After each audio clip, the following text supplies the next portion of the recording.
Bienvenue au Collège Saint-Charles-Garnier à Québec, où on se trouve aujourd'hui à la finale régionale du concours Expo Sciences, la finale de la région de Québec et Chaudière-Appalaches. Vous vous demandez pourquoi on se trouve ici en ce moment? Il y a une étudiante de secondaire 5, Elsa Racine, qui a effectué un travail de recherche très intéressant sur les antibiotiques et l'antibiorésistance et a eu l'opportunité de se faire mentorer par Hélène Nardé, donc étudiante au doctorat à la Faculté de médecine vétérinaire de l'Université de Montréal. Donc nous sommes ici pour faire un reportage sur son cheminement dans le monde de la recherche et pour voir si elle a eu la piqûre de la science à travers cette expérience. On est curieux de savoir qu'est-ce qui t'a amené à t'intéresser à la science. Bien, dans le fond, j'ai toujours été vraiment passionnée par les sciences. Ça a toujours été à l'école la matière qui m'intéressait le plus. Je me suis rendu compte que c'était vraiment la médecine vétérinaire qui m'intéressait. Je trouve que ça faisait vraiment un lien avec les animaux et la science. Avec mon intérêt pour la science, je me suis dit, ça serait le fun de faire Expo Sciences. Puis là, j'ai eu envie de faire quelque chose avec un sujet qui pourrait me permettre de confirmer mon choix de carrière pour être certaine que c'était vraiment ça que je voulais faire. Donc, j'ai écrit à la Faculté de médecine vétérinaire. Docteur Hélène Nardé m'a répondu, puis elle m'a aidée dans le projet. Elle m'a parlé de son projet de recherche de doctorat. Je pourrais le faire sur la résistance aux antibiotiques.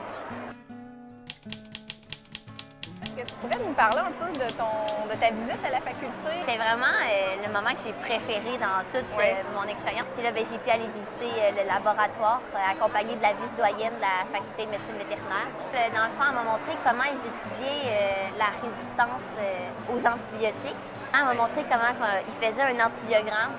Donc, une fois que la bactérie est identifiée, ils vont la placer sur la gélose qu'on voit ici. Et là, ils vont mettre des antibiotiques. Ça, c'est tous des antibiotiques différents. Et là, après un certain temps, quelques heures, on va voir des cercles apparaître comme ça à certains antibiotiques, mais pas à d'autres. Donc ça, dans le fond, c'est pour savoir quels antibiotiques vont fonctionner contre cette bactérie-là.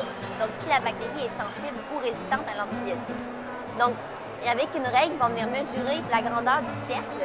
Et plus le cercle est grand, eh bien, plus il y a de bactéries qui ont été tuées. Donc si on regarde l'antibiotique ici, bien, la bactérie est complètement résistante à cet antibiotique-là, contrairement à celui-là ici.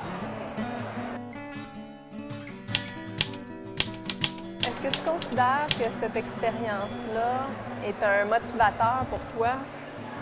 Je pense que c'est une facette vraiment intéressante de pouvoir avoir la chance de parler de notre recherche plus simplement, mais en même temps en faisant passer tous les messages, juste en l'expliquant à un public différent. Mais ça a été vraiment enrichissant d'y mettre des mots simples, de revenir à la base, de pourquoi est-ce qu'on fait ça, pourquoi est-ce qu'on est là, et de pouvoir le transmettre à des jeunes générations qui sont preneurs de cette information-là. En fait, ils attendent juste ça, qu'on les nourrisse d'informations aussi complexes que peut paraître la recherche. C'est plutôt facile finalement à transmettre.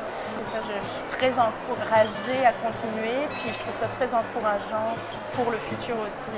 C'est ce qu'on veut tous, un meilleur avenir, une meilleure planète, et la relève, elle est vraiment là. C'est ça que j'ai